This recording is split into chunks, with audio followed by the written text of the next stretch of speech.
The number one pick in the draft in action as the Wizards take on the Dallas Mavericks. There he is. His name is John Wall. And in the first quarter, Wall sharing with Cartier Martin, who drills the three. Martin led Washington with 23 points.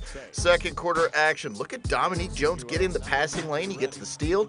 Nice little work here inside and gets the layup. He led everyone. He had 28 points. Washington in front, though, 35-28 still in the second quarter. John Wall dishing to Aaron Petway. Aaron Petway throwing that one down. 10 assists on the night for Wall. Look at that one up top to JaVale McGee. Nice looking combo, and his mom, Pamela McGee, enjoying it. Washington up by 15, then Wall doing it on his own.